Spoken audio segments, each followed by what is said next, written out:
Assalamualaikum warahmatullahi wabarakatuh. Oke, kita lanjut di keuangan publik di chapter 8 di sini ya. Ini untuk pertemuan 4 mengenai cost benefit analysis. Oke.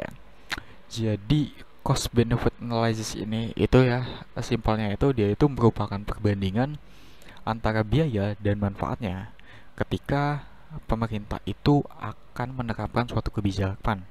Dalam hal ini sebuah proyek ya. Jadi nanti kita ngebandingin nih antara costnya berapa dan benefitnya berapa kan. Ini itu kita gitu, ini kita ngebandingin antara cost sama benefitnya. Nah, ketika costnya lebih besar, maka dibandingkan benefitnya, maka proyek itu nggak bagus kan buat dilakukan kan. Dan sebaliknya, ketika benefitnya itu lebih besar dibandingkan dengan costnya, maka proyek itu bagus nih buat dilakukan.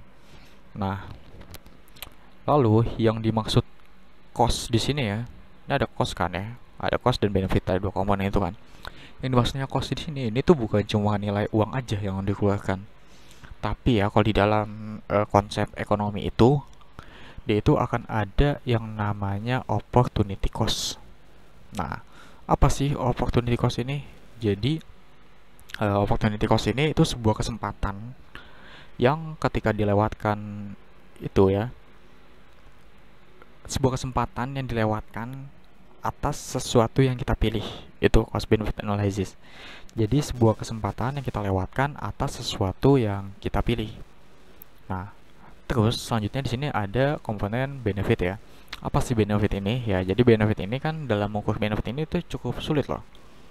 Jadi itu apa ya, dibandingkan sama dalam akuntansi. Kalau akuntansi, secara akuntansi itu kan benefitnya itu kan bisa apa ya, kayak berupa keuntungan ya. Itu kan gampang dihitungnya tuh ya, ada angkanya gitu. Nah, ini benefit yang di sini ini nih, ini tuh benefit secara manfaat gitu loh. Ya benefit manfaat sih, tapi maksud saya gimana ya, kayak benefit, misal benefitnya itu kayak memudahkan kita untuk mengerjakan soal gitu, itu tuh. Nah, itu dimaksud dengan benefit di sini. Nah, ini tuh ngitungnya cukup sulit. Nah, karena apa ya, kita harus mengkonversi ini loh, benefit ini menjadi eh, nilai uang itu loh, dinilai pakai nilai uang itu ya gimana itu. Nanti kita akan belajar di bab ini, sama-sama belajar ya. Oke, kita lanjut aja. Ini cost benefit analysis. Nah, tadi udah sempat saya bahas ya. Kita lanjut ke sebuah ini. Ini ada contoh proyek ya. Cost and benefit of highway construction. Jadi di sini itu kita di sini akan melakukan sebuah proyek ya, misal di sini ada costnya dan ada benefitnya juga nih di sini nih. Nah, untuk costnya itu tuh mencakup biaya nih, biaya materialnya itu berupa aspal ya di sini, karena ini konstruksinya itu highway ya di sini ya, kalian bisa lihat sendiri. Dan terus yang kedua itu costnya itu ada labor ya, biaya tenaga kerja. Terus ada repairs ya, ini biaya perbaikan atau kayak semacam maintenance gitu, yang dimana dia itu biasanya itu dikeluarin setiap tahun gitu loh. Nah, selanjutnya di sini juga ada benefitnya. Nah, untuk menghitung benefit ini itu tuh kembali dulu ke cost dulu ya. Untuk menghitung cost ini, nah dia tuh ngitungnya tuh secara akuntansi ya, dapat dihitung dengan uh, nilai proyeknya ya. Jadi dikaliin aja nilai proyeknya, misalnya kayak di aspal ya, di aspal ini ya.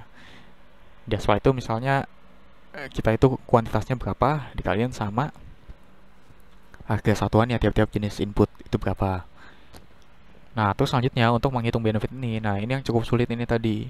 Jadi kita itu menentukan dulu nih berdasarkan beberapa dampak langsung yang akan dinikmati oleh masyarakat. Nah, di sini ada dua dampak langsungnya ya. Pertama kita tentuin dulu dampaknya apa. Nah, setelah itu di sini ada dua dampak, ada time save sama life save. Nah, time save ini itu penghematan waktu. Jadi dengan adanya jalan yang bagus ini, jalan baru ya, ibaratnya kayak jalan baru lah ya. Dengan adanya jalan baru itu, nah kita tuh bisa sampai lebih cepat ke tempat kerja kita, sehingga kita lebih menghemat waktu tuh dibanding dengan jalan yang berlubang-lubang gitu misal, atau jalan yang kurang bagus lah ya intinya. Itu kita harus hati-hati kan, makanya kita sampai ke tempat kerjanya itu bisa aja pas-pasan dan butuh waktu yang cukup lama gitu. Nah, terus untuk yang kedua di sini life save ya, berkaitan sama pembangunan jalan. Life save ini berarti kayak apa ya, dengan adanya jalan bagus itu tentu aja life save ini itu mungkin ya, di sini maksudnya itu kayak tingkat kematian yang menurun atau ya tingkat kecelakaan yang menurun lah, seperti itu ya. Nah, jadi dengan adanya dibangun jalan baru itu, maka tingkat kecelakaan juga akan menurun. Kenapa? Ya karena itu tadi. Contoh misalnya jalan itu sebelumnya kayak berbatu-batu gitu kan. Nah, kalau lewat jalan baru itu kayak lebih lancar, lebih nggak ada jalan batu-batu gitu kan. Kalau ada jalan batu-batu kan susah kan kita mau lewat juga. Mau gimana gitu loh. Kayak kalau misalnya kita udah mepet banget nih, mau sampai ke tempat kerja kita akhirnya ngapa ngebut. Ngebut kalau di jalan batu-batu apa nyungsep ya atau jatuh gitu. Nah, jadi gitu. Nah, untuk menghitung benefit ini, jadi ini kan dua dampaknya kan. Kita pertama nentuin dulu dua dampak yang akan dirasakan secara langsung oleh masyarakat itu apa, yaitu time save dan life save. Nah, ini time save-nya itu 500.000 jam per tahun. Ini jalan lebih bagus, lebih rata, lebih aman. Life save-nya itu 5 life per year ya. Dan untuk hitung benefitnya ini, itu kita harus tahu dulu dengan pasti berapa sih nilai uang dari kedua benefit ini. Jadi kalau diukur dengan uang, berapa sih nilai manfaat yang bisa kita dapatkan gitu loh. Lalu kita bandingin nanti sama cost-nya. Terus kita evaluasi tuh, apakah cost-nya lebih besar atau cost-nya lebih kecil dibandingin dengan benefitnya. Nanti setelah kita evaluasi, kita menentukan nih, apakah proyek itu sebenarnya bermanfaat atau enggak sih buat masyarakat. Ya kalau misalnya bermanfaat, itu artinya apa? Benefitnya itu lebih besar dibandingkan dengan cost-nya. Gitu. Tapi nggak selamanya ketika benefit lebih besar itu bermanfaat buat masyarakat sih. Itu kan secara dalam rencana itu gitu, tapi aplikasinya nanti itu ya nggak tahu gimana ya. Itu kan perencanaan seperti itu, tapi umumnya itu pasti ya ketika benefitnya itu lebih besar dibanding costnya, itu pasti proyek itu bagus dan sangat bermanfaat buat masyarakat itu secara umumnya gitu ya. Oke, kita next aja. Lanjut ke measuring current cost. Nah, jadi di sini ada dua biaya nih guys. Jadi ada yang namanya cost. Cost ini ada dua. Ada current cost. Terus yang kedua ini future cost.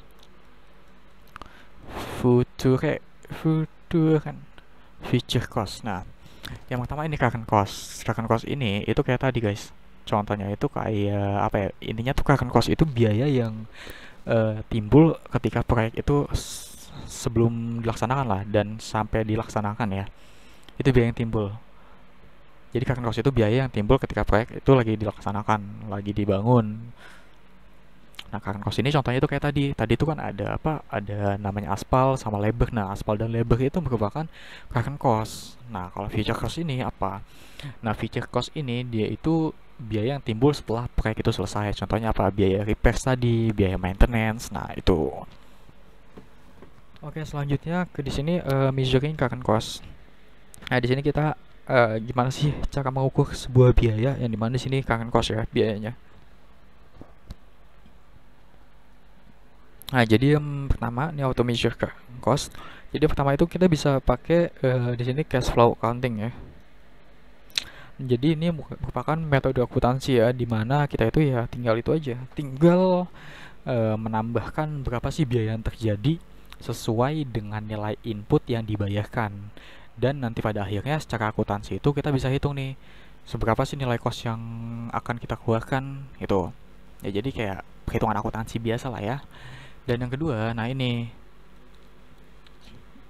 kalau di ekonomi itu kita pakai ini guys, pakai opportunity cost. Nah, di opportunity cost ini jadi nggak apa ya, nggak semua selamanya kita itu menjumlahkan nilai uang dari input yang kita bayarkan tadi. Nah, tapi kalau di konsep ekonomi ini lebih kepada bagaimana sih kita bisa menggunakan resource yang kita miliki tadi untuk apa? Untuk ini next best use, untuk penggunaan terbaiknya itu apa. Kalau tadi kan kita beli aspal, labor, dan ada juga itu yang namanya biaya maintenance kan, repair lah itu ya.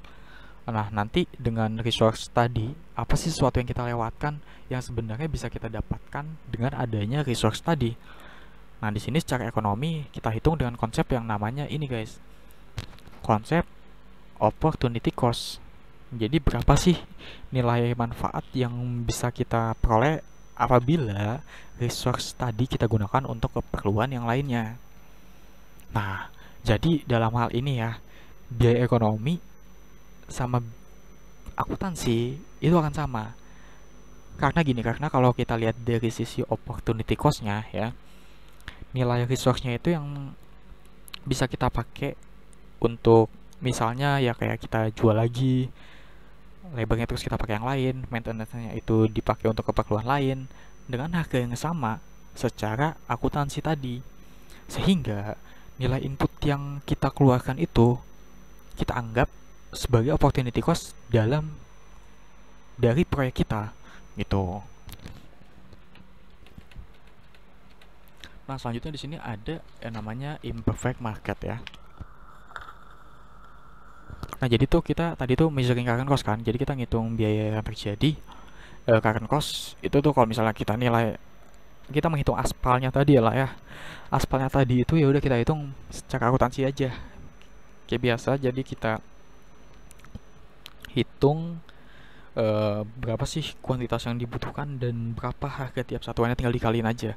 Itulah total materialnya gitu. Nah, terus di sini ada yang namanya imperfect market ya. Jadi ini tuh berbeda juga dengan akuntansi. Misalnya di sini tuh terkait labor tadi ya. Kita bayar labor untuk proyek kan. Nah, untuk menentukan cost dan labor yang tadi itu, kita itu harus mengetahui nih, berapa sih kira-kira biaya atau upah dari labor tadi di pasar tenaga kerja gitu. Nah, kita bisa gunain nih nilai acuan upah pada pasar tenaga kerja yang efisien. Jadi, kalau kita mau tahu nilainya labor itu tadi berapa, ya kita bisa pakai acuan itu upah di pasar tenaga kerja yang efisien. Jadi berapa sih upah yang efisien di pasar tenaga kerja itu tadi itu. Namun ya nggak selamanya sebuah proyek itu pakai acuannya itu tenaga kerja efisien yang ada di pasar itu tadi.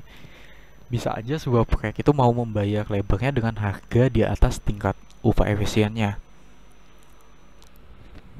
Nah, contoh, misalnya ya, kalau ada upah per jamnya 10 ya, tingkat upah efisien ya. Misalnya nih yang upah efisien nih, 10 dolar per jamnya. Nah, tapi ada nih proyek yang mau bayar berapa? 20. Bukan nggak mungkin kan? Ada kan yang mau bayar lebih mahal tenaga kerjanya dibanding tidak sesuai dengan tingkat efisiensi di pasar. Ada proyek yang seperti itu. Nah, ini kan yang awal kan, ini kondisi satu nih. Kondisi satu ini kondisi di pasar itu ya, kondisi efisiensi, gaji efisiennya. Nah, ini yang kedua ini yang dilakukan oleh proyek itu bayarnya itu mereka itu mau 20 gitu loh, bayar per jam. Nggak masalah dong kalau dia yang bayar ini. Nah, maka ada selisih kan antara yang 10 ini dengan yang 20. Selisihnya berapa? 10 kan? Nah, selisihnya 10 nih. Yang menyebabkan proyek tersebut itu secara akuntansi apa? Lebih tinggi kan? Cost secara akuntansi yang proyek ini, yang dua ini, dia kan lebih tinggi kan? Biayanya kan?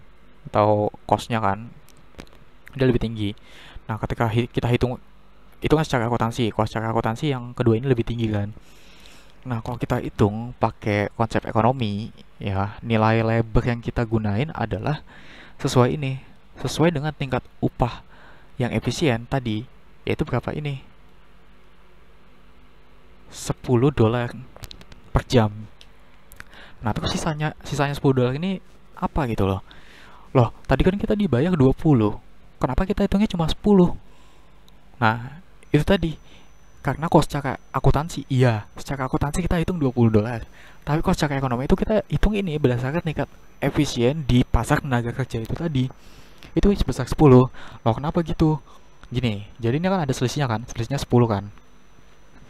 Nah, selisihnya 10 inilah yang menjadi ini guys, yang namanya rents atau transfer dari pemerintah ke masyarakat atau individual gitu lah ya. Karena dia berada di atas tingkat upah biaya seharusnya si proyek yang ini loh, proyek yang mau bayar 20 ini.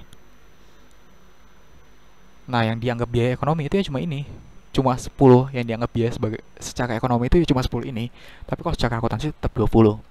Nah, makanya itu kalau secara ekonomi ini kan ada selisih kan 10. Nah, 10-nya itu dianggap sebagai rents ini, payment to resource delivered that exceed those necessary to employ the resource.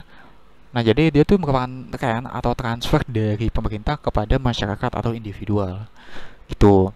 Tapi tetap bayarnya itu tetap 20, tapi kalau secara ekonomi itu ya ini 10. Nanti ada selisihnya 10 lagi. Ini diakui sebagai ini yang namanya rents. Gitu kalau secara ekonomi. Kalau secara akuntansi tetap 20. Nah, terus ini ya, ini salah satu contohnya measuring the cost of labor. Nah, ini contoh misalnya ini tuh ada beberapa contoh tuh misal ada beberapa pekerja ya. Tunggu, sebelum kita masuk sini kita balik dulu ke sini. Tapi nih ya, ada beberapa pekerja yang emang ini loh, if some worker are unemployed. Jadi ada beberapa pekerja yang memang sebelumnya itu mereka itu nggak bekerja. Sebelumnya itu mereka pengangguran. Karena ada proyek ini, maka dari itu mereka bekerja di sana gitu. Maka kalau ada orang seperti itu yang menganggur sebelumnya dan kerja di proyek ini gitu, nah kita hitung biaya labornya itu enggak kayak tadi, kita itu hitung biaya labornya ya berdasarkan nilai dari apa, dari leisure time-nya mereka. Jadi mereka tuh menilai leisure time mereka itu berapa sih. Leisure time ini jam tidak kerjaan mereka ya. Jadi kita itu menilainya bukan berdasarkan pada gaji di pasar tenaga kerja yang efisien tadi, tapi berdasarkan leisure time-nya. Ketika pekerjanya itu, dia itu sebelumnya itu nggak bekerja, dan ketika ada proyek ini, dia itu bekerja, gitu. Oke, paham sampai sini kan? Nah, next kita ke salah satu contohnya ya. Jadi di sini suppose that the wage of construction worker is 20 per jam. Jadi gajinya itu diketahui di sini 20 ya. Dan about half the construction worker for the project are unemployed. Nah, di sini ya. Jadi sebagian dari mereka tuh nggak bekerja sebelumnya. Dan mereka menilai value their leisure at 10 hour ya. Nah, dan mereka itu kan sebelumnya nggak bekerja kan, terus mereka jadi proyek itu. Nah, tadi apa? Kita menilainya berdasarkan leisure time mereka kan. Mereka menilai leisure time mereka berapa kan. Nah, di sini leisure time mereka menilainya itu 10 per jam, $10 per jam. Nah, lalu kita hitung nih labor cost-nya berapa. Jadi labor cost secara keseluruhan ya dari suatu proyek itu kan. Then the labor cost of the project is, nah ini kan 20 itu karena gaji yang tadi di awal ya. Ini kita hitung secara ini ya. Biasa aja 20 ini kan gaji.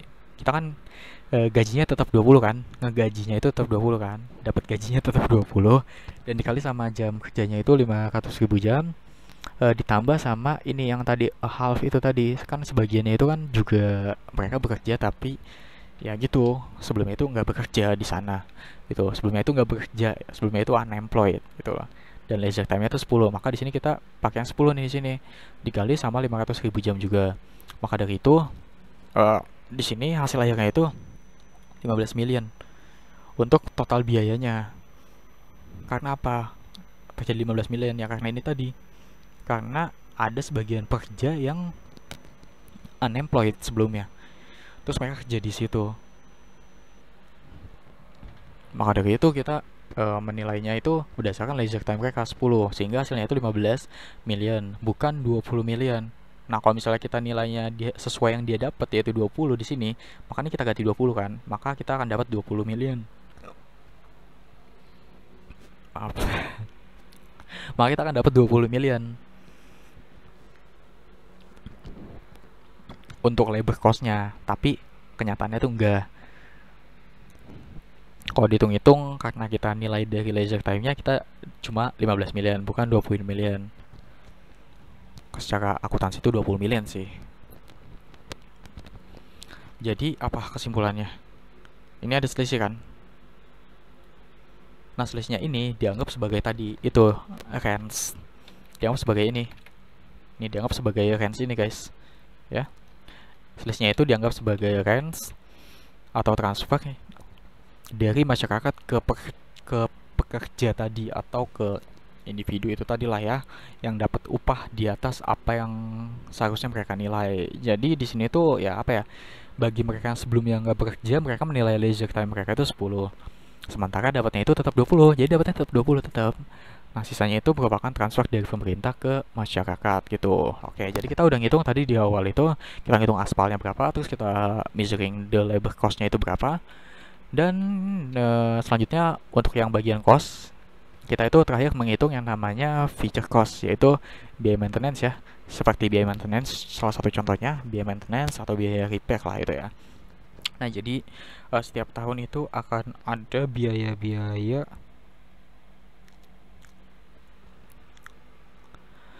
yang ini seperti kayak biaya maintenance itu ya. Akan ada biaya-biaya pemeliharaan itu tadi. Nah, jadi ketika kita hitung pakai konsep ekonomi, dari setiap uang yang kita keluarkan setiap tahunnya itu akan ada nilai implisit dari kesempatan uang yang kita lewatkan. Uang tadi itu bisa aja kita dapat bunga kan sebesar sekian persen kan. Nah, jadi kita itu bisa menghitung nih biaya maintenance dari suatu proyek dengan cara kita itu memperkirakan nilai sekarangnya, atau ini namanya PDV-nya. Kita perkirain berapa. Jadi seluruh biaya di masa yang akan datang itu kita count, berapa sih kita nilai berapa dengan uang yang kita nilai berapa sih nilainya saat ini gitu loh. Jadi biaya di masa yang akan datang kita nilai saat ini berapa gitu loh. Nah, yang perlu dipertimbangkan di sini adalah ini tingkat suku bunga ya, interest. Oke. Nah, terus cara ngitungnya gimana? Ya, gini. Jadi misalnya di sini ya T0. T0 ini kan di tahun awal lah ya. Ini biayanya tuh tadi berapa? 10 ya. Anggaplah 10 ya. Ini kita anggap 10. Terus di T1, ini T2 dan seterusnya sampai ya sesuai tahunnya lah berapa. Ini 10, yang kedua T1 itu 10 kali 1 plus R pangkat 1. Nah, terus yang buat T2 ini 10 kali 1 plus R pangkat 2. Nah, ini kita hitung nih, dan seterusnya ya. Kalau misalnya ada sampai 10 tahun atau sekian tahun ya, seterusnya pokoknya ya. Nah, ini kita kedepanin, kita PDV-kan. Kita PDV-kan ini. Gitu. Itu jadi cara ngitungnya untuk future cost. Nah, ketika hitung PDV itu kan akan beda ya dengan perusahaan di swasta. Nah, kalau di swasta itu kita di-adjust lagi, disesuaikan lagi sama pajaknya. Nah, kalau pemerintah itu karena mereka sendiri yang mengut pajak, sehingga nggak ada perbedaan nilai ke suku bunga dengan nilai pajak yang ada di masyarakat. Nah, inilah yang disebut dengan yang namanya ini, social discount rate. Itu. Nah, kalau social discount rate ini kata-kata itu average-nya itu di US itu sekitar 7% sih ya. Oke, kita lanjut ya. Nah, ini tadi kita udah ngitung ketiganya kan. Pertama kita aspal, itu kita hitung. Tadi berdasarkan apa? Kayak kuantitasnya berapa dan kita kali dengan harga satuannya, nanti kita ketemu totalnya 100 million. Terus untuk labornya juga ini kita hitung. Nanti kalau yang misalnya dia itu ada dua kan, yang pertama hitungnya normal, terus yang kedua itu kalau misalnya dia sebelumnya nggak bekerja ya kita nilai berdasarkan leisure time mereka kan berapa kan. Nah, terus yaitu 15, nanti hasilnya nanti ketemu di sini, dan biaya repair itu nanti kita PDV kan, dan diskon rate-nya di sini diketahui 7% ya. Nanti kita akan dapat 43 di sini. Oke, jadi yang bagian cost ini clear ya. Selesai kita hitung bagian cost. Sekarang kita akan menghitung bagian benefit. Oke. Benefit ya, ada dua benefitnya. Oke, next one. Nah, di sini, jadi untuk menghitung benefit tadi itu benefitnya ada dua kan, ada time save sama life save. Nah, kalau time save itu sendiri ini kita bisa nilai ya, nih ya, using market base. Nah, ini kita menghitung yang time save dulu ya.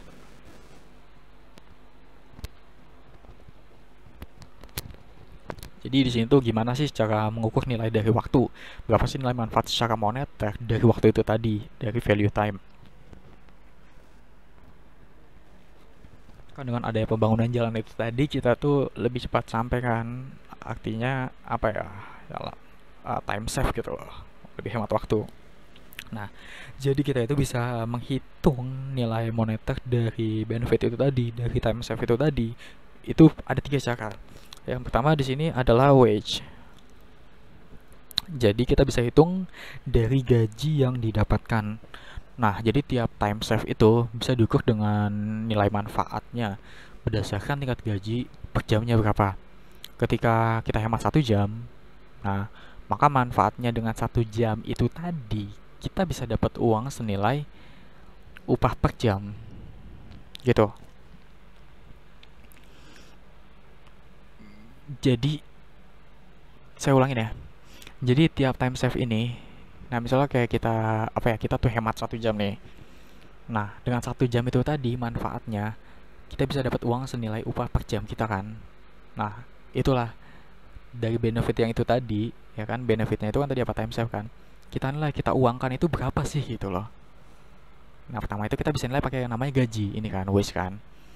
Nah, wage itu kayak tadi, hemat 1 jam, manfaatnya 1 jam kan, jadi kita bisa dapat uang senilai upah per jam kita berapa.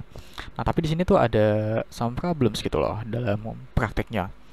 Nah, jadi terkadang ini loh, individual ini yang pertama ya. Jadi terkadang itu kalau kita hitung berdasarkan gaji, ada beberapa orang yang nggak bisa menukar gitu antara leisure dan jam kerja mereka. Karena bisa aja beberapa orang ketika hemat waktu, ya waktu yang didapat tadi itu nggak bisa buat apa-apa gitu loh. Jadi misalnya ya mereka jalan ke tempat kerja kan, udah hemat nih, udah hemat 1 jam gitu misal. Nah, tapi dengan penghematan itu tuh dia tuh nggak dapat apa-apa. Kok dinilai pakai gaji tuh nggak bisa dapat apa-apa. Kenapa? Karena ya itu tak ada perusahaan, ada beberapa perusahaan yang mungkin kayak apa ya? Kalau misalnya mereka menetapkan upah per jam ya, gajinya itu berdasarkan per jam ya. Ada beberapa perusahaan yang dia itu kayak apa ya? Kayak maksimal jam kerjanya itu misal kayak 5 jam gitu. Ketika kerja lebih dari 5 jam, ya udah gaji kamu tetap 5 jam selama hari itu gitu. Nggak bisa lebih. Nah, jadi itu nggak bisa dinilai dengan uang kok kayak gitu kan. Walaupun kita udah hemat 1 jam itu tadi kan. Nah, terus yang kedua ini, there may be non-monetary aspect of the job. Jadi ini tuh ada beberapa orang yang menilai waktu leisure-nya itu jauh lebih bernilai daripada waktu untuk bekerjanya. Nah, leisure yang didapat itu tadi itu jauh lebih tinggi dibanding nilai tingkat upah per jam yang didapat. Jadi nggak bisa dipukul rata nih semua orang atas hal semacam itu gitu. Jadi pertama itu kita pakai wage ya buat menilai time save. Nah, yang kedua ini kita untuk menilai time save itu kita bisa pakai ini guys, contingent valuation. Nah, contingent valuation ini apa sih? Nah, jadi contingent valuation ini ya, jadi dia itu kita itu menilainya itu dengan cara memberi beberapa pertanyaan kepada mereka. Pertanyaan tentang apa? Jadi ya pertanyaan tentang terkait time save. Contoh pertanyaannya itu kayak gini. Jadi misalnya berapa sih nilai penghematan waktu dari perbaikan jalan itu tadi? Yo. Nah, nanti dia jawab nih, Nah, kita bisa lakuin pertanyaan ini itu pakai survei atau pakai kuesioner atau yang lainnya lah gitu lah ya. Sebangsa itu pokoknya. Tapi ya di sini tuh ada ini, ada problemnya juga tentu aja ya. Ini ada problem of contingent valuation. Nah, yang pertama itu ada ini, isolation of issue. Ya, jadi ketika suatu hal itu terjadi secara bersamaan dengan hal lain, bisa aja nilai manfaat yang dia nyatakan itu tadi, karena tadi kita nanya-nanya kan di sini kan, bisa aja nilai manfaat yang dia nyatakan itu akan berbeda dengan apa yang seharusnya apabila cuma satu hal aja yang terjadi gitu. Jadi kalau ada hal itu terjadi bersamaan, nah itu yang dia nyatakan itu beda, takutnya beda dengan apa yang seharusnya terjadi gitu loh. Beda halnya dengan cuma satu hal yang terjadi gitu. Nah, terus yang kedua ini order of issue matters. Nah, ini tuh jawaban seseorang itu akan beda-beda ketika urutan dari sebuah pertanyaan itu diubah. Jadi nggak konsisten gitu jawabannya. Padahal pertanyaan itu ya apa ya? Pertanyaan itu ya itu aja gitu loh. Tapi ketika kita ubah nih urutannya nih, misal kayak pertanyaan 1 sampai 5 ya. Terus kita ubah urutannya, kita ngacak nih dari pertanyaan nomor 3 dulu, terus yang itu dulu. Nah, itu akan beda jawabannya ketika urutannya diubah itu. Jadi nggak konsisten gitu jawabannya ya. Nah, terus yang terakhir ada di sini namanya embedding effect. Nah, Jadi ini tuh yang terakhir ini ada beberapa hal yang emang ditanyakan, namun jawaban tiap hal tadi sama. Padahal persoalannya beda. Jadi kita nanya A, nanya B, nanya C, ini tiga pertanyaan yang beda nih. Tapi jawabannya tuh sama aja gitu loh. Itu. Jadi problem di contingent valuation. Nah, terus yang selanjutnya di sini ada ini penilaian ketiga ya. Penilaian ketiga itu ini. Jadi kita bisa menilai juga, maaf. Nah, jadi kita bisa menilai juga untuk ya ini yang ketiga. Untuk time save itu dengan yang namanya reveal preference. Nah, jadi reveal preference ini apa? Nah, jadi reveal preference ini ya, dia itu kita itu mengukur untuk mengukur nilai manfaat dari waktu kan, sama kayak tadi kan. Jadi di reveal preference ini kita itu bisa menghitung nilai waktu berdasarkan beberapa hal yang bisa mencerminkan nilai waktu itu. Contohnya nih, di sini itu ada ini ya, house price and commuting time. Harga rumah dan waktu tempuh lah ya, dan waktu tempuh. Nah, contoh misalnya ada harga rumah dan waktu tempuhnya. Itu kan berkaitan sama itu kan, sama nilai waktu kan. Jadi ketika waktu tempuhnya itu lebih dekat ke pusat kota, itu kan umumnya kan rumah itu biasanya itu kayak lebih mahal ya dibandingkan yang jauh dari pusat kota gitu. Tapi apa ya? Tapi nggak selamanya kayak gitu sih. Nah di sini dalam kenyataannya itu bisa aja bias gitu loh. Ini salah satu contohnya. Everett Everett atau apalah itulah baca aja. Everett is only 4 miles from downtown Boston.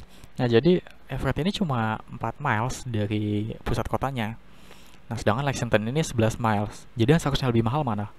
Ini kan Everett kan, karena dia lebih dekat dengan pusat kota kan, harusnya lebih mahal. Tapi kenyataannya apa? Average home price-nya itu untuk Everett itu malah lebih murah dibandingkan dengan Lexington. Nah, kenapa bisa terjadi seperti ini?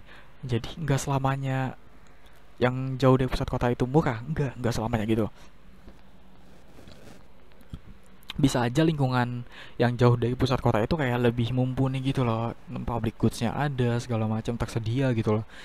Ininya lingkungannya lebih nyaman, lebih aman, makanya yang jauh dari pusat kota itu bisa lebih mahal. Mungkin di pusat kota itu ya tempatnya itu ya kayak apa ya, kayak deket stasiun lah gitu, deket banget sama stasiun sehingga apa banyak kotor-kotor lah itulah atau apalah, intinya lingkungan yang nggak bagus itu bisa memungkinkan gitu loh.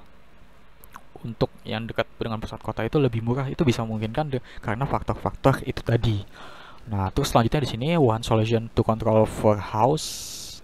Ini one solution, jadi solusinya itu bisa dengan kita mengontrol daripada karakteristik rumahnya itu ya. Jadi kita harus pastiin nih bahwa karakteristiknya itu harus pasti sama.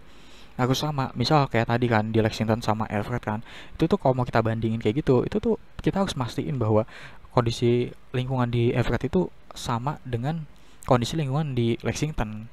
Nah, atau juga di sini kita bisa bandingin juga nih. Kita harus memastikan bahwa dia itu sama secara lot size, number of bedroom, square footage, dan ini ada juga nih granite countertops ya. Jadi kualitas bahan rumahnya itu juga harus sama gitu loh.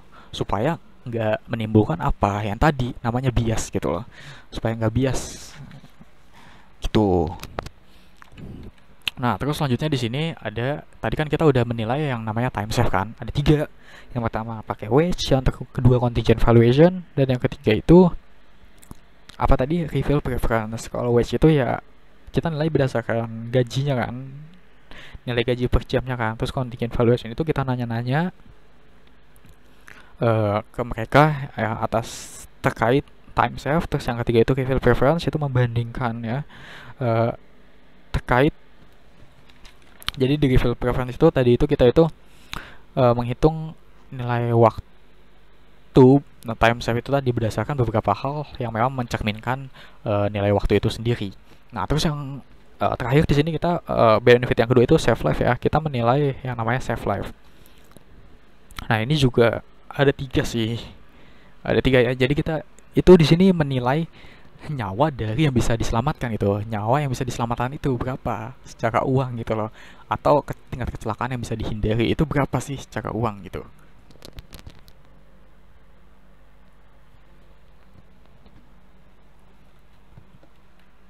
Nah, ini application-nya ya. Nah, yang pertama ini GM, General Motors ya. Jadi General Motors ini eh, pernah mengalami masalah ya pada salah satu produknya, yaitu sebuah pickup yang punya side mounted gas ya, dimana gas tank, dimana tangki bensinnya ini sedikit riskan ya. Nah, terus GM itu pernah diminta nih, dia itu buat merecall semua produknya, menarik semua produknya gitu loh. Yang dimana ketika GM melakukan penarikan produk ini, dia itu akan memerlukan cost sebesar 1 billion ya, dan akan menyelamatkan world save at most 32 life ya kan, 32 nyawa gitu lah ya ibaratnya. Nah, ketika kita hitung-hitung ya, kalau misalnya dibagi 32 dengan cost ini, maka eh, tiap nyawanya itu dia kayak sebesar ini 31,25 ya. Jadi tiap nyawanya itu dia, atau tiap tingkat kecelakaan yang bisa berkurang itu sebesar itu, harganya itu 31,25 kalau dinilai dengan uang. Nah, tapi apa yang dilakukan oleh GM ini, General Motors ini, ya dia itu nggak melakukan hal ini karena apa? Cost-nya itu lebih besar dibandingkan dengan manfaat yang diterimanya. Tadi di awal udah saya bilang, ketika cost-nya itu lebih besar daripada manfaatnya, maka sebaiknya proyek itu jangan diambil ya, karena itu jelek gitu proyeknya. Nah, GM tuh nggak ngelakuin ini. GM tuh ngambil cara lain untuk menyelamatkan nyawa dengan cost yang lebih kecil, tapi total jumlahnya itu banyak lah yang bisa diselamatkan gitu loh. Itu kan lebih efisien kan. Nah, sehingga si GM ini menyediakan seat belt, atau dia itu menyediakan tempat duduk bagi bayi ya. Jadi GM itu nggak merecall, justru memberi dukungan dengan menyediakan yang tadi itu. Oke, selanjutnya ini ada application lagi, ada sebuah kasus lagi. Jadi di sini terkait train crash ya, kecelakaan kereta. Nah, jadi dulu tuh ketika ada kecelakaan kereta kan ya, jadi supaya nggak terjadi kecelakaan kereta, maka pemerintah itu berencana buat mindahin nih. Kan tadinya kan kereta ini perusahaannya itu dikelola oleh pemerintah kan. Nah, jadi pemerintah itu berencana nih supaya nggak terjadi kecelakaan, dia itu berencana untuk memindahkan gitu loh, perpindahan perusahaan dari pemerintah ke swasta. Supaya apa? Supaya pengelolaannya lebih bagus kan, biasanya kalau dikelola oleh swasta itu kan lebih bagus kan. Nah, biaya yang harus dikeluarkan untuk membuat sistem baru ini ya sebesar ini 3 sampai 9 billion, yang would save 1 sampai 3 life per year untuk 30 sampai 50 tahun. Nah, sehingga at base-nya kemungkinan terbaiknya itu per life save itu 20 million, kemungkinan terburuknya itu 300 million per life save-nya. Nah, ini biayanya tuh dianggap terlalu tinggi banget karena ada hal lain yang lebih penting dibandingkan dengan ini. Ya, dibanding pemerintah itu memindahkan sistem dari pemerintah ke swasta yang memerlukan biaya yang sangat tinggi. Nah, maka kita lihat pertimbangan lain nih, bahwa tingkat kecelakaan di kereta itu kan sangat kecil kan probabilitasnya kan, dibanding tingkat kecelakaan di jalan umum, jalan raya gitu. Nah, maka dari itu pemerintah mengalihkan nih biaya ini. Lebih baik untuk mengatasi kecelakaan di jalan raya, cost-nya ini yang akan lebih menyelamatkan lebih banyak nyawa dengan cost yang tidak begitu besar gitu loh. Ininya benefitnya itu lebih besar daripada cost-nya, maka pemerintah itu ngambil itu, pemerintah London itu. Akhirnya pemerintah London itu ya pilih biayanya itu untuk digunain aja untuk mengurangi tingkat kecelakaan di jalan raya gitu, karena itu benefitnya itu lebih besar, dinilai lebih besar dibandingkan dengan cost-nya. Nah, terus to valuing self life ya di sini. Ini ada 3 juga sih sebenarnya sih. Sama kayak tadi, masih sama kayak yang time save yang pertama itu. Di sini kita bisa menghitung berdasarkan wage-nya ya, gajinya. Jadi kita bisa ukur nilai upah seseorang itu untuk mengukur berapa sih nilai dari kehidupan yang dia miliki, nilai dari jiwa yang bisa diselamatkan gitu loh. Jadi nilai hidupnya itu diukur dari gajinya gitu loh. Jadi gaji selama dia kerja itu berapa gitu. Itulah nilai hidupnya dia gitulah ya, kurang lebih seperti itu penjelasannya. Dan yang kedua ini ya contingent valuation. Nah ini masih sama, ini tuh juga nanya-nanya. Intinya yang pertama ini dinilai itu berdasarkan gajinya ya, nilai hidupnya atau ya save life-nya lah pokoknya. Ini maksud save life ini apa, itu mungkin nilai hidup ya. Kalau nilai hidupnya itu ya berdasarkan gaji dinilainya yang pertama. Yang kedua itu kita bisa nilai pakai contingent valuation. Nah contingent valuation ini masih sama kayak tadi, dia itu jadi kita itu menanyakan seberapa besar sih mereka menilai hidup mereka itu sendiri. Nah tapi pada kenyataannya ini tuh beda kan dengan yang terjadi kan. Jadi nggak semua orang itu sama gitu menilai hidup mereka sendiri itu berapa gitu. Nah terus yang terakhir ini reveal preference ya, sama kayak tadi. Jadi di reveal preference ini yang ketiga, nah ini tuh masih sama, ini tuh menggunakan beberapa hal yang bisa diamati secara real, dan kita pakai perbedaan dari kedua alat tadi itu untuk menentukan nilai manfaat dari sebuah nyawa. Contohnya itu, jadi reveal preference ini simpelnya kayak tadi aja sih, kita itu jadi menilai life save itu berdasarkan beberapa hal yang mencerminkan life save itu sendiri. Contohnya itu kayak, jadi seberapa besar sih orang mau menerima resiko tambahan dari pekerjaan yang dilakukan. Nah jadi contoh misalnya kayak ada orang kerja di tempat yang jauh lebih beresiko gitu, kayak di penambang gitu kan, itu kan lebih beresiko kan, maka gaji mereka itu lebih gede kan dibanding orang yang bekerja di kantor. Nah nanti perbedaan dari keduanya itu kita bisa buat tentuin nih seberapa besar sih nilai manfaat dari sebuah nyawa yang bisa diselamatkan gitu loh. Nah inilah yang disebut dengan namanya ini compensating differential itu. Nah menurut sebuah studi ya ini ya, bahwa nilai nyawa itu paling enggak ya sekitar 9,3 million dolar lah ya segitu.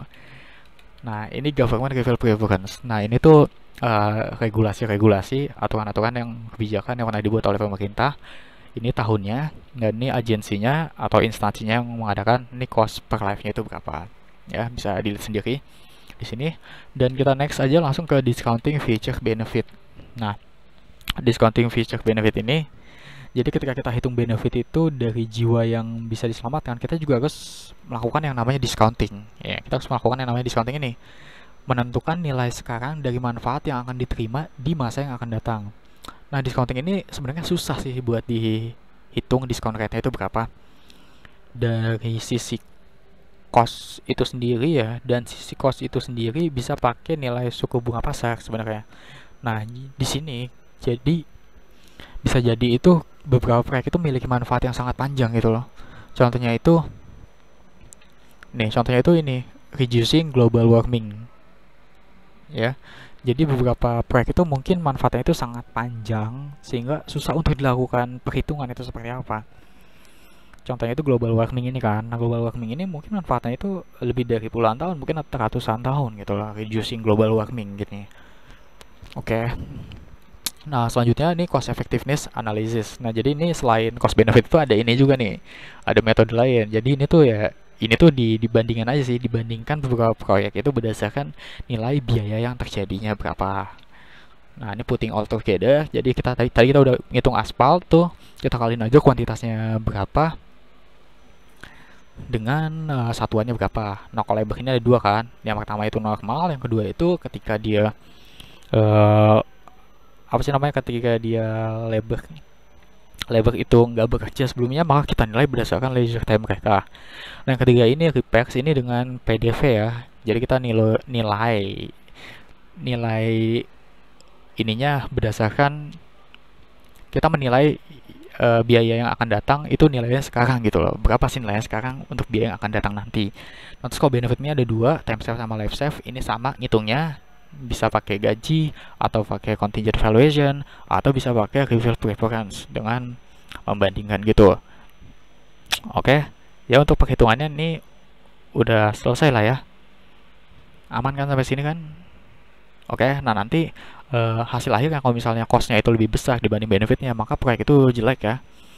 Ya sebaiknya jangan diambil sih kalau proyek itu costnya lebih besar daripada benefitnya. Nah tapi kalau benefitnya itu lebih besar daripada costnya, nah itu bagus tuh buat diambil tuh. Jadi itu nanti kesimpulan daripada ini.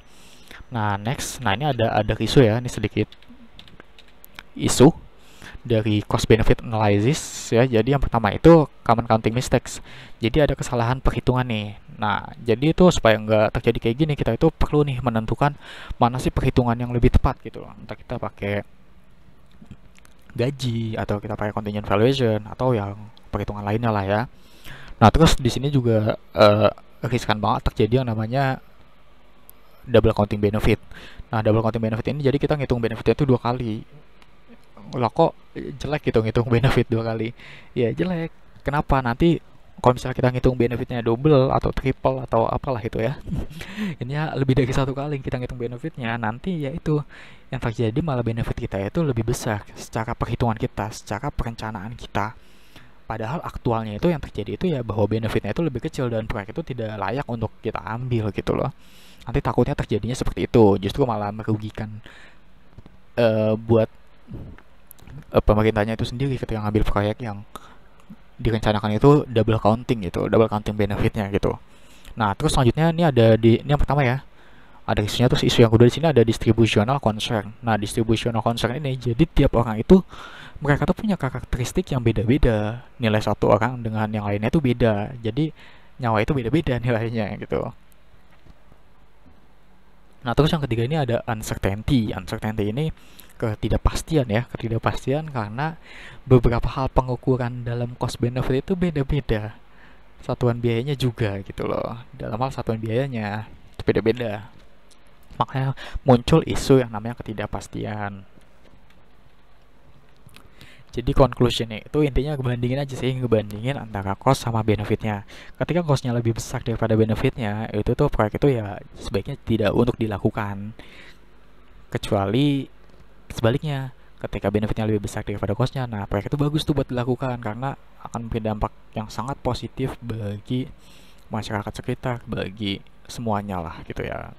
Oke, sekian dulu untuk pembahasan di pertemuan ini. Sampai jumpa di pembahasan berikutnya. Wassalamualaikum warahmatullahi wabarakatuh.